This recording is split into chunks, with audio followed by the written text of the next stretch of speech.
All right, and we're recording. Good morning, guys.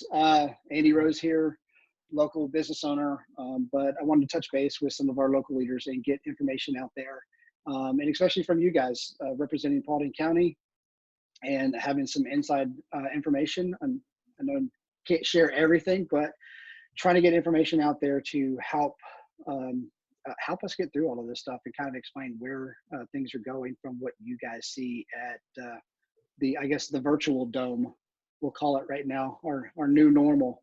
So go ahead and introduce yourselves. Start with you, Micah.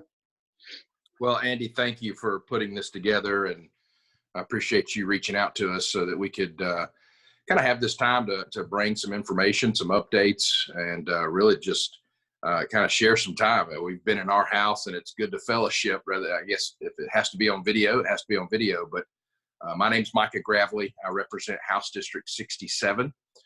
That is the southern swath of Paulding County, along Ridge Road, the New Georgia community up Mulberry Rock, and down into the western portion of Douglas County, everything west of Highway 5. I was elected in 2012, and I currently serve as the vice chairman of the Majority Caucus. It's been a wonderful opportunity to serve in this capacity. It's a little different than what we're used to, but after the introductions, I guess we'll get into kind of how we're doing things now, following up with constituents, working with our colleagues at the Capitol and with other state leaders in the governor's office. But I just want to say thank you, Andy, for providing the opportunity, and look forward to being part of this. Absolutely. Appreciate it. Thanks for coming on. Yeah, your turn, Joseph. Go ahead. Hey, I'm Joseph Gullett, represent North and East Paulding County. I was elected last year, elected in 2017, and started my first term in 2018. No, actually 2019. I'm sorry. Elected in 2018, started in 2019. This is my second year of my first term, and it's definitely, like Micah said, the new norm is definitely new and different, and we're all kind of getting through it together. So I'll say this as a realtor, and I work with a lot of investors that are from outside of the area, outside of the state. This is something I do. I go take videos for my clients, walking through investment properties. I'll do FaceTimes and all that stuff. I've done a lot of that stuff. So this isn't necessarily new, but it definitely is different for everybody. I'm doing this a lot more often. A lot of my calls, a lot of my meetings here lately, obviously, have been this way instead of meeting in person. I do a lot of networking as well, and this has stopped all of that stuff. So, right? yeah, it's like having your morning coffee with everybody. You can't go to Starbucks, so you set up a meeting Right. on here and do your coffee talks or whatnot. So definitely, I call it the working staycation, especially now that we're heading into spring break for Paulding County and most of the area. But it's felt like Groundhog Day in the last 2 to 3 weeks for sure. So I'd like to say that what is y'all's take, and what information do you have on the new stuff that we just heard this week? I know when I first messaged you, Joseph, we were just starting to hear about the state kind of doing their shelter in place order and all that stuff. What is y'all's take on that? We're going to April 13th. It's a Friday, if I remember correctly. What is y'all's take on that time period, and what do you know about what went into making that decision? Well, I'll start. So I think, I think you're going to find there's people on both sides of the shelter in place aisle. But I don't think that we have a choice at this point. I think that this virus is spreading. We have the hospitals, Wellstar Hospital is right in the middle of my district. I know that everyone there at that hospital is worried, and that's really what the shelter in place is to help the overrun of the healthcare system. They were really worried. They were really behind the shutdown of the state. They were happy with the county, and I think I think we've taken small steps, and I think that's been the right direction as a state. Not doing it. There was no reason to shut down all of South Georgia when it was, the metro counties that were having an issue. So we've kind of progressed, I think, the right path, and the medical people who are really the ones fighting this on the front lines. It's not the government. The government, we're responding to things. The medical side of things is the one who's being proactive on this and having to deal with, people who actually have this disease and who are getting sick and who are dying. And, they're 100% behind this. And, I think it's what we had to do. I don't think we had really a choice in it. Yeah, I agree. Andy, Go ahead, Michael. Listen, Joseph started out with hitting the nail on the head. There are certainly folks on both sides of this issue. We're hearing about it daily. We have constituents that we're in contact with, some of whom thought we should have sheltered in place last week, and thought that the town hall meeting that the governor held that was televised, they thought that night he would extend an executive order asking everyone to shelter in place. I've been on the phone, I've been Facebook messaging, I've had phone calls, but Joseph's right. It's something we've got to do right now. I'm looking at yesterday's numbers from the Department of Public Health. Total cases confirmed 5,967, hospitalized 1,222, and deaths are now up to 198. You still, a lot of people are going to say, and Joseph and I both have heard this, well, that's nowhere near what we had with influenza, the N1H1. But the fact is, even, listen, I have some disagreements.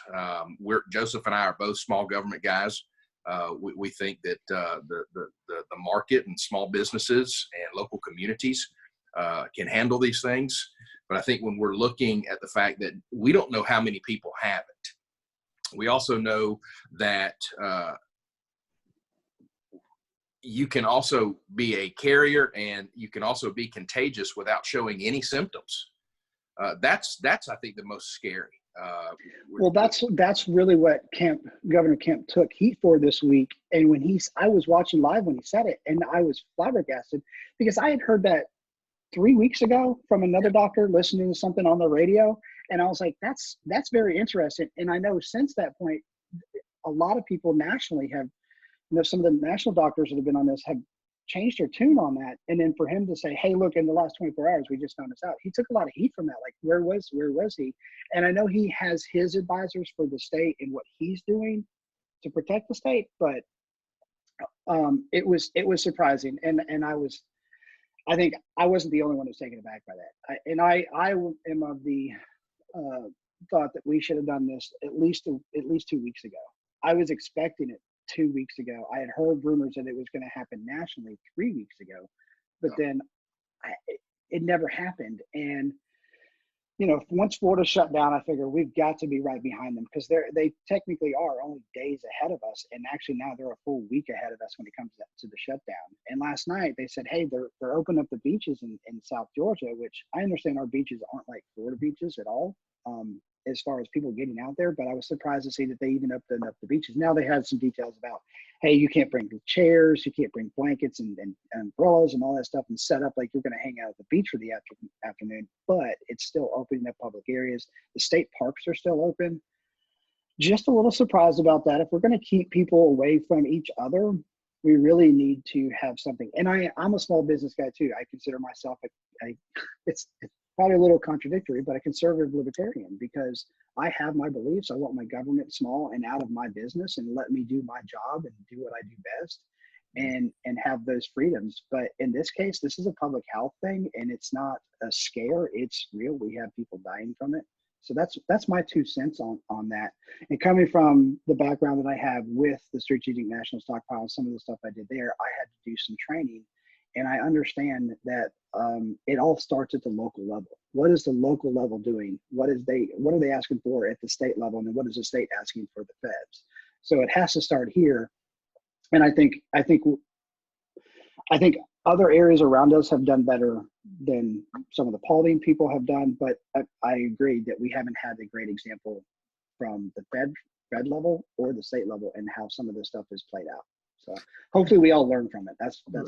Well, but I also want to say that Um, I know there are different sides. I have a number of people on both sides telling me, this is the most awful thing that we've done by shutting it down, and this is the greatest thing we should have did, weeks ago. Right. Um, Everybody's got an opinion. But this is I think, a great opportunity for us to say, hey, there are a number of other states who are taking over what you can do. You're removing your freedoms in the name of a public health scare, and that Georgia didn't lead on that front. We're not, taking a measured approach, I think, is usually always good. You want government to go small. Conservative government is, incrementally stepped. It's not, doing a wide, swath of doing that in a measured approach. And so, is it the best decision? We'll figure that out, if we've taken longer to do that, but we've done it now. But I do appreciate, I believe, that the fact that, as many people was calling for a shutdown, the government's not just going to shut things down. It was a measured approach, and it's kind of, we had to do it. No one can argue, I don't think, at this point that we didn't have to do it. I mean, we don't have troops on the corners. We didn't call it the National Guard and have them standing on the corners of major intersections saying you can't do any of this stuff. And I think a lot of people, we like to compare it to the last major event. And the last major event was 9/11. And I think people want to compare this to 9/11, and this is not anything like 9/11. Oh, absolutely. 9/11 was very targeted in one area. It happens to be a very bad area for COVID up in New York as well, but you also see it in Seattle. I've got family up there in the Seattle area. You see it in California, San Francisco, LA. I'm sure it's going to get down into San Diego as well. So it's totally different than that. This is a silent enemy that we can't see. I was talking to a friend that's an elder at church, and he said, look, there's two big differences when it comes to church. Obviously we are a heavily faith-based area, but he said 9/11 drew people into the church. This is driving the church out to people. And I think that is great, because we've seen that with what schools are doing with virtual and online learning. We see that with these types of meetings, and I hope we were able to take some of that stuff forward, and I'm sure there's going to be a lot of after action meetings and reports and all that stuff going on to see how we could better handle this, like they did with 9/11. But moving forward, where do you see this going if we don't, level out the curve, as I say, if we're not getting there in the next 2 weeks, where do you see this going after April 13th? Is there any kind of inkling of what they have been talking about as possibilities on the other side of that date? Well, if this doesn't level out, which, we're supposed to, as a General Assembly, when we voted to give the governor the authority to institute a public health emergency and all the powers that come with that. What we didn't want to happen in Georgia was what we saw at the federal level, where you had folks trying to put in funding for agencies and departments and other pet peeves or pet projects that they had. There wasn't time for that here in the state of Georgia. So we voted. There was only one no vote in the entire General Assembly, but we voted to let the governor, let's expedite this process. We will come back on the 15th of April to either allow the governor to continue forward with the public health emergency, or we will stop it by vote of the General Assembly. One thing we did take into consideration, which I think was great foresight by Speaker David Ralston and members of the leadership team in the House, was what if we're in a situation where we can't come back and cast a vote, which it looks obviously that we are now approaching that particular date and approaching that scenario.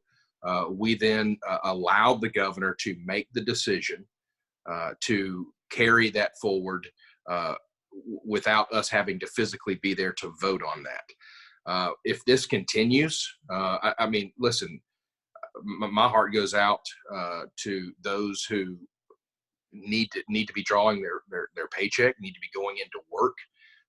Those who are trying to figure out how they're going to get their kids taken care of during the day. If you're a medical first responder, a public safety first responder, if you're considered critical or essential, and you're trying to juggle how you're getting your kids taken care of during the day because they're not in school, Is the daycare center going to be open? Also, you're trying to protect yourself so that you don't bring anything home to your own family. Right. First and foremost, that's who my concern is out for those individuals there. Then our economy, early numbers said that this could be a $1.6 billion hit up to a $3.8 billion hit. Thankfully, due to the leadership of Governor Nathan Deal and then, of course, Brian Kemp, we were able to set aside $2.5 billion in a rainy day fund. Again, Oh, wow. unlike the federal government, we have to have a balanced budget in the state of Georgia. It's our law. We have to.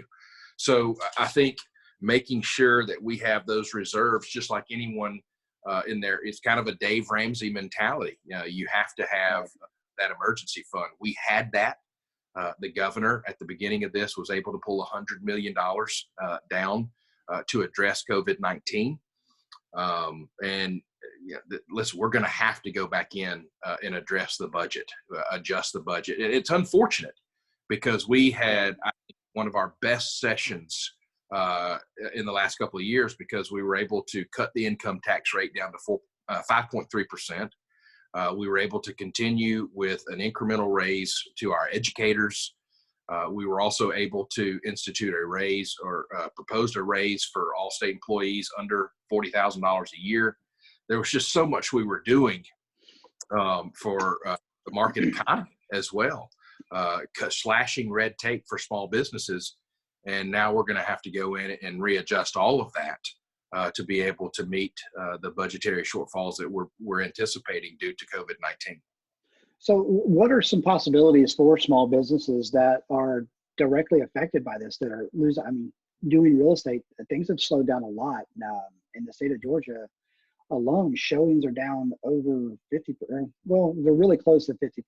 I think some days they're a little over, but I know nationally we're at 50% as well when it comes to showings for homes on the market. I had a showing last night lined up for one of my investment properties for a client, and they ended up canceling a couple hours later, and they noted it was because of COVID-19 concerns. And it's a vacant house, so your opportunity to cross-contaminate there is a whole lot less when somebody lives in the house. Later on today, I've got a video 3D walkthrough on a house that we just listed yesterday because there are health concerns inside of that house with the seller, which is totally reasonable right now. And when I have people call, I've already had agents call about it, and they're saying, what's going on? It's like, you got to wait for the 3D thing. So what I mean by that is that we've got a lot of businesses that are affected. Everybody has been affected. The only people that are working full time, and they're working probably double time, are the healthcare professionals and the delivery drivers to get stuff to the grocery store. And the grocery store people, they're working their butts off as well. So outside of them, a lot of people are slowing down their business. They're losing money right now. What is the possibilities on the back end of this that the state is going to help out folks for this? I know the feds, we've seen the stimulus package. I don't know if they necessarily want to call it that, the CARES Act, but that the feds did, but they're starting to see a lot of holes in that. Where is the state at on some of that stuff? Are they able to fill those holes? And what's it going to look like possibly on the other side? What are you guys discussing? But we're definitely going to try and do everything that we can. Number one, we don't know exactly what that's going to look like right now. We've got to be able to get back in at some point before July and be able to address our budget concerns. First and foremost, the state budget is something that we've got to be able to get in and address. I know that both houses or both chambers and leadership, and I would also extend that to the governor's office, want to do everything that we can to see that our small businesses survive, and what we can do to ensure that they're going to, we won't lose any of them. We've got Joseph and I have a colleague who's got a local small business here in Paulding County, who this time last year had 40 students signed up for a class, and this year no one. And this is something that, is he going to survive? Also, I was talking to a lieutenant in the Douglas County Sheriff's Office who started a small business, a Nancy's Pizza, over off of Chapel Hill Road. Started 4 weeks ago. So he opened doors right as this COVID-19 exploded. And can you imagine, number one, a law enforcement salary, trying to have a dream to open up a small business, to get the franchise up and running, to have your ribbon cutting, only to have not one customer come in. And what that's going to do. He called me the other day asking, is there anything, what can I do?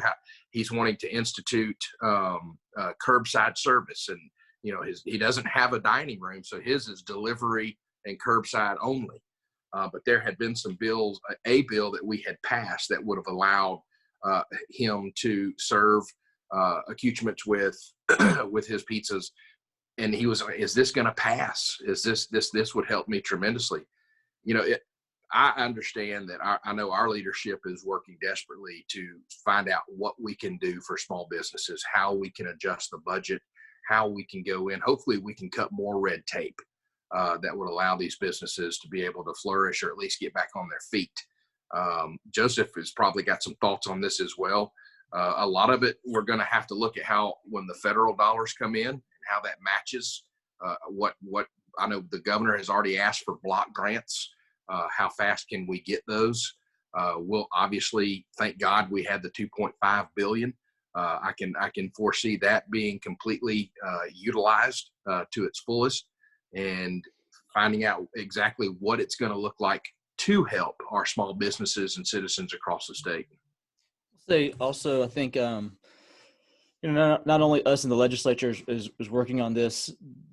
When we did that public health emergency, we gave a lot of power to the governor, and the governor at that point, we're not in session right now. We're thinking things through, but we're not actually in session looking at bills. But he's a bill I carried this year was remote online notary, and basically it would allow people to do notarizations just like we're doing right here through some validations. In my mind, is safer even than traditional notaries today. It's got logging and stuff.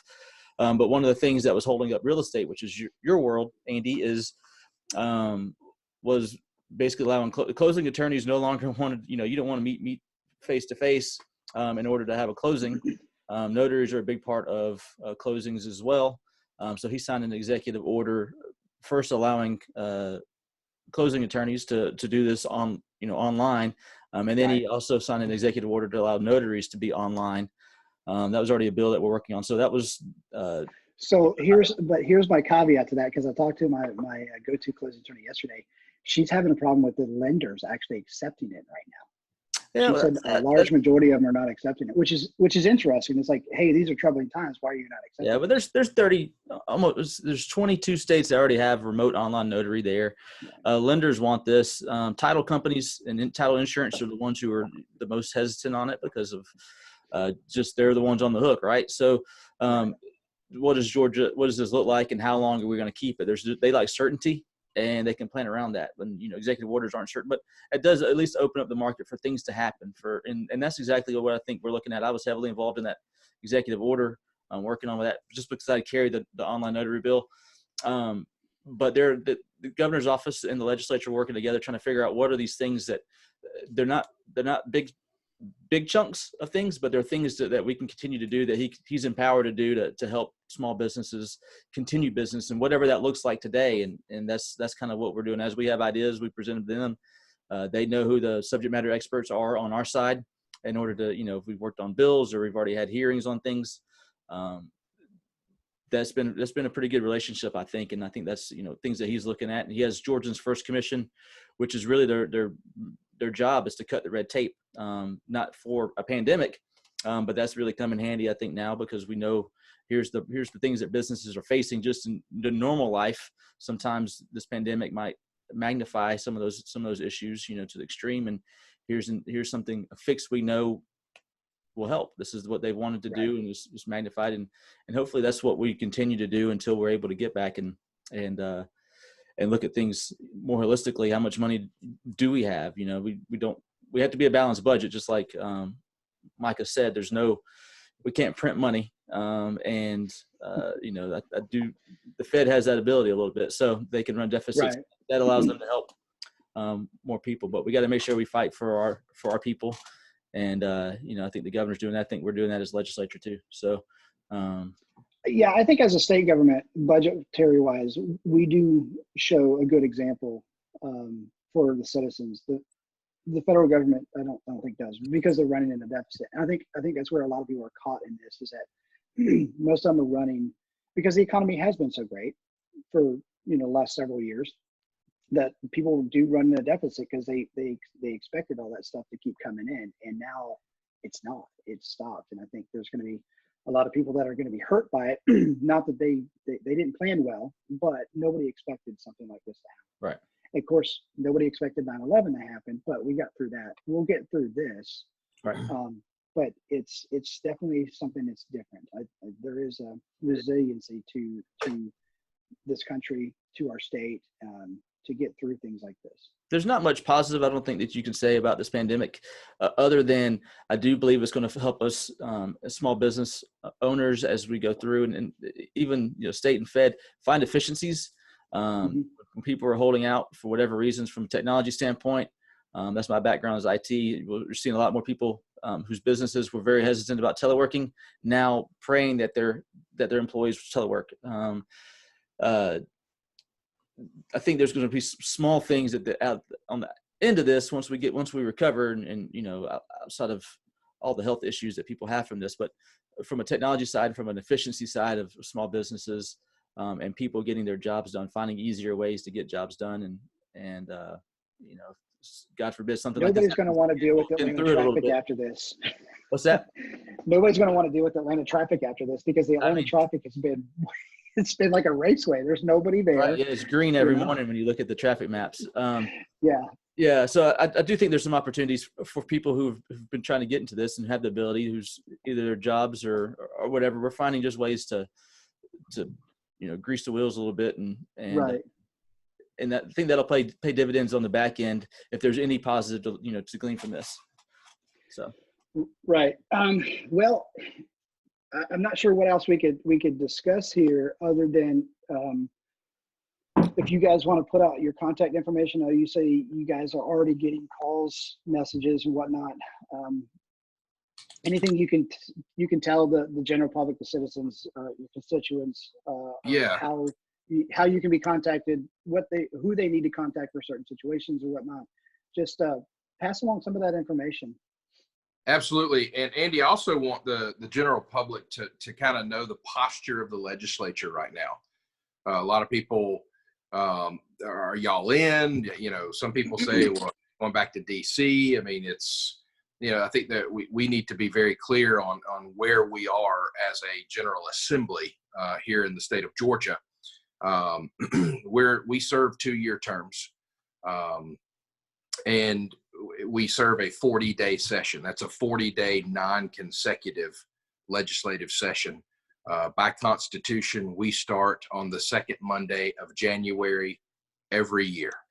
So every second Monday in January every year is when the legislative session convenes for that particular General Assembly. We go like I said, we go 9 consecutive 40 days. That usually takes us from that second Monday in January. We're in the legislative session, which means we're working at the Capitol January, February, into sometimes mid to late March, maybe the first couple of days of April. And then we sine die for that particular year. What happened this year, the first 30 days of session, the House will work on all House bills and the Senate will work on all Senate bills. On day 30, those bills that started in either chamber have to cross over, and that's what's known as crossover day. So if you've got a House bill, it has to cross over, to the Senate and vice versa. What happened this year was we suspended the legislative session on crossover day. And that was an indefinite suspension. We still have 10 days left when we will be able to fill them. Now, by Constitution, the only thing we are required to do is to go down and to set and vote on a budget. Constitutionally, we can go down there, do that, and go home. Obviously, there are other issues that are important to the citizens of Georgia, so we work on those as well. But what the posture we're in right now, we are still suspended. We could go back and have a full 10 days, or we could go back and simply spend 2 or 3 days working on the budget, vote the budget to the governor, and then leave and come home, and that be the end of it. Right now, we don't know what that looks like, but at least wanted the citizens of Georgia to know that's kind of where we are as a legislature. It's a part-time job that's kind of year-round. And we live in our districts. You have to be in your district to be voted in. From a contact perspective, I know my Facebook page, Micah Gravley for State House District 67, we're trying to post daily updates from the Dallas New Era, from the Douglas County Sentinel, any press releases that we get from any of the Atlanta news outlets 2, 5, 11, and 46. Also, the governor's office, any press releases.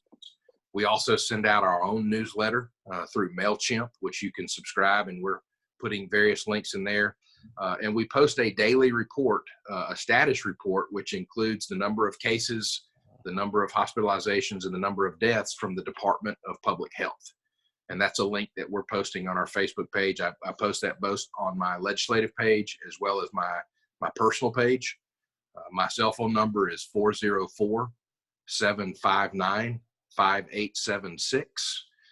You can text me, message me. I'm responding to a lot of Facebook Messenger as well as a lot of text.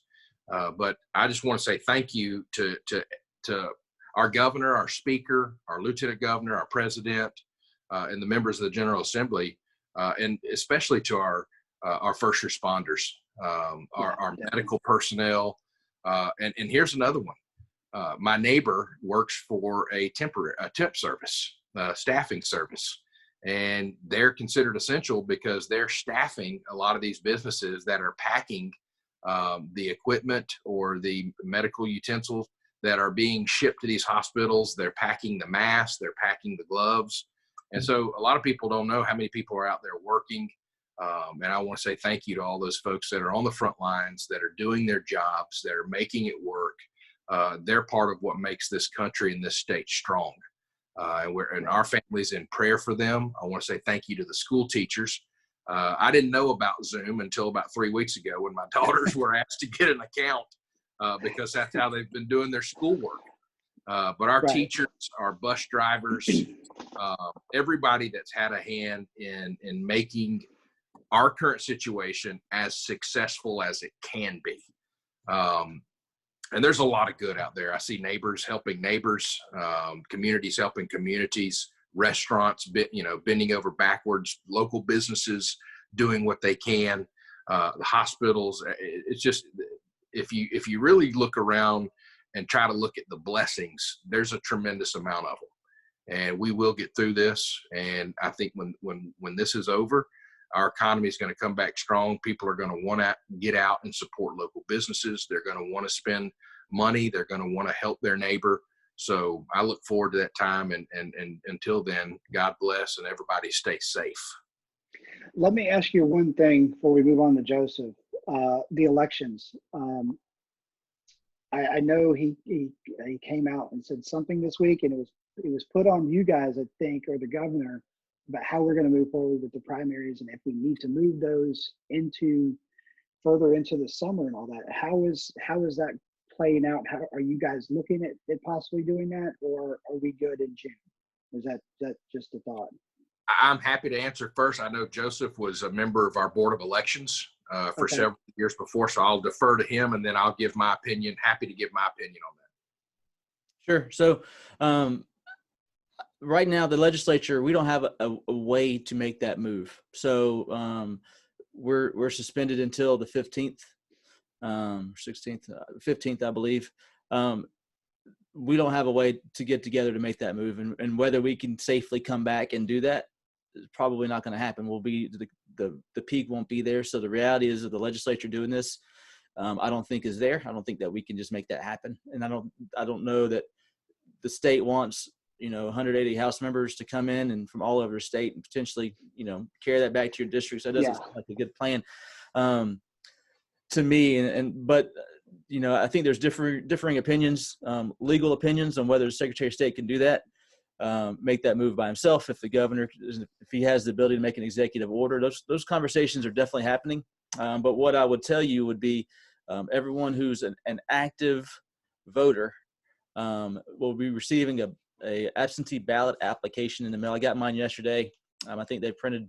Yeah. So I would encourage you not to count on the election moving. There's definitely some concerns about having any kind of election that the way the Georgia law is that we have to have in-person voting be allowed as well. So even though everyone's receiving an application, you send that back, they'll validate it and they'll send you an absentee ballot, which you can then fill out from your house and mail it in. And a lot of people always worry that those don't get counted. Being on the Board of Elections, the very first thing that we count are the absentee ballots. So we would go in on election day. We go in early to open the elections, but it depended on which kind of election it was, but say 4:00, we begin opening those absentee ballots. We don't look at them, but we open them and can't start running them until 7 through the machines. But when you get your first totals out on election night, that's the absentee ballots. And so, the provisional ballots, I think, is the ones that people just kind of get confused with from the absentee. But absentees are the very first ones counted. They are, they're no different than voting. I would encourage you to go ahead and submit your ballot application so that you get your ballot. You can mail it in and not worry about when the date is. Just because there's that's a heavy move. It's, we spent, I'm not sure how many millions, a couple $1 million just to send these applications out. So, right. And it's May 19th, correct? I think I said June. I think they were talking about trying to move it to June 15th. May 19th. That's a little over a month after we're supposed to be out of this statewide. So I hope and pray that we are there and it won't be an issue. But I got mine. But we have early voting too. So I mean it is, right. But you still just turn your ballot application. If you want to vote, turn your ballot application in, get your ballot, and mail it in. That's the safest way. You be sure to vote instead of hoping and praying that we're able to get it moved. And right. I'm just not sure. Voting is super important. Just don't count on it moving, I would say. Okay. Yeah, I'm guessing that the governor wasn't given those powers and what you guys gave him to do some of this stuff. But it wasn't thought about that time. We thought we'd come back to the 15th, and you don't know how big of a scope it is, and does he have those powers? I'm not sure. That's a bunch of lawyers. You could have 2 lawyers and 4 opinions come out of that discussion. Absolutely. Yeah, the only fear I have I would have been a proponent of moving at least moving the primary election out a little bit because we heard from our local election supervisor here in Paulding County, and this is an unprecedented year, not only because of the elections, but we've got new voting machines. We're rolling out a new machine on how we're going to vote, and the training that needs to be employed for that. And my biggest concern, I'm one of those guys that I go on the day of the vote. I just enjoy getting out and kind of going to vote on election day. That's not everybody's preference, and so I'm glad there's other options: early voting, absentee ballots.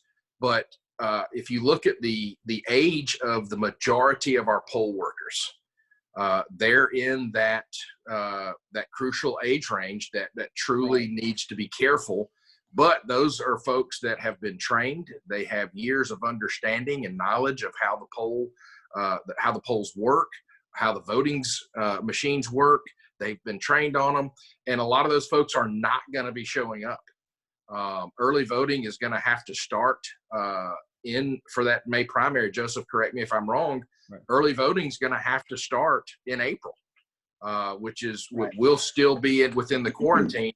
The other concern I have is that you could have multiple ballots mailed to the same residents, dealing with prior folks that maybe lived there.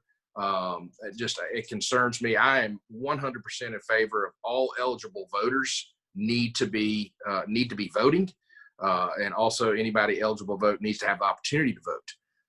But when we get into, also I'm very mindful of fraud, and I want to make sure that we have safe and secure elections, and that ballots are counted one time, one person, one vote, and making sure that we can do it in a manner that is above board and full of integrity. And it just concerns me that we've got millions of ballots being mailed out, or applications being mailed out. And we've already started hearing of different counties receiving other counties' ballots, households getting 6. I think there was a post on Facebook last night where we've been tracking. They got 6 ballots. Not only did they get their families, but they got the previous families that had lived in that house. All their ballot applications came there. So we need to be watching it very securely. But my concern is for our local voter board of elections and how they're going to manage the lack of poll workers, and just the work that they have to do is tremendous. And I applaud them, but it's going to be a tough time. And so I would have advocated just moving it out, even if it would have been a week or two, making sure that we could get as far away from the deadline we are supposed to be out of this. Is if we had a little bit of cushion time to get those elections taken care of, allow those local registrars to make preparations, I would have been in favor of that. That was my thought on it. Yeah, definitely. It's a lot safer in my mind too to move it. Just don't want people to count on it. So, yeah. But yeah, you're right. Justin's right. We're the clock is ticking. So, if you get your ballot, and just make sure if there's any questions, definitely call the Secretary of State's office, or definitely reach out to your local legislator. Make sure you can go on my what is it? You have your own personal portal, Joseph, on the My Voter page on the Secretary of Office. SOS, MVP SOS. So yeah, mvp.sos.ga.gov, I believe, is the link. Make sure your information, your address, make sure all of that's correct. You can easily check it. I went on there just to check mine the other day. I had to update my address, but definitely it doesn't look like it's going to change. But these ballots are coming, so make sure that your vote and your voice is heard, and look for your ballot in the mail. Okay. All right, Joseph, give us all your contact information. I think you and I started messaging and talking a couple of weeks ago about some more local concerns, and you've been very responsive, and you helped out. Yeah. So first, one thing before I go to my contact information, I want to also remind people about the census. The census is very important to the state. It's very important to each district. That's what we determine how much money comes back to the state from the feds. We're paying the feds. You might want to get at least a fair share back of the money to represent the people. It also dictates how many people are in our districts for redistricting coming up next year, 2021. So I believe they've been sending out, I think I've gotten 2 or 3 pieces of mail related to the census. You can go online and fill it out. It's pretty quick. It didn't take very long, but I want to remind people to go fill that in. Normally they have people coming door to door. I have no idea what COVID-19 is doing to that whole process, but you can easily do it online. Just takes, I think it took me less than 5 minutes to do it. So yeah, we did ours this week as well. We just want to remind people about that. And also continue to look, like I said, the legislature, as part of this public health emergency that we're going through, we're not meeting. The governor is helping, really leading this effort. We are not officially meeting. We're meeting, indirectly with each other and stuff, but he has a lot of executive orders that come out almost daily. You can go to the governor's webpage, gov.georgia.gov, and look up his executive actions, executive orders. Those have a lot of impact. That's how he did this shelter in place, was an executive order. That's how he did the remote online notary executive order. So there's a lot of, executive orders coming down the way. Be good to keep up with that. Also, if you haven't, if you're a small business looking for help and you haven't already started planning for that, make sure to go to the SBA. I know they have the PPP program, which is payroll so you can continue to pay your staff. And if you don't lay any of your staff off, that becomes a grant. So I think those rules just got, I think only Bank of America maybe yesterday was the one who started those applications, but you can get your loans that way. But my contact information, my cell is 678-520-5140. Again, 678-520-5140. You can call me, you can text me. We are citizen legislators, so I'm not just sitting at the Capitol all day. I am working my job too, and I telework. Thankfully, I have that opportunity to do that. But please, leave me a voicemail. I'll call you back as soon as I can, or text me. I can usually even get back to you faster than texting. Facebook, it's Gullett for House, Gullett for House is my Facebook page. You can also reach out to me through my office. You can call my office, and I still have an admin. Take your message and we'll get you an answer as soon as we can. 404-656-0178. And you can email me as well, joseph.gullett@house.ga.gov. I'm checking that, 50 times a day. So I'll get back to you on that as well. And I've been receiving numerous emails, not specifically about COVID-19. It's kind of funny to me, and we appreciate all the feedback from everybody. If you have thoughts about legislation, if you have thoughts about, whatever your thoughts are, if we can help you at the state level, absolutely reach out to us. And I can tell people are at home and they've been reading different things about legislation that we've passed, and they're getting their thoughts around it. So it's given me a good amount of time to do more research as the Senate bills that we'll be hearing, if we do go back and listen to those bills and not just do a budget and sign die. So give us your thoughts on those. You've got plenty of time to research when you're sitting at the House. These bills affect you guys a lot. I want to say one last thing too, is that the delegation, that's Micah, Martin Momtahan, who represents the western part of Paulding County. I represent the eastern part of Paulding County. The commissioners and the mayors, Frank Moran, the city of Hiram, James Kelly, city of Dallas, the sheriff, we've all get together. We text probably almost every day, sometimes multiple times a day. The president of Wellstar,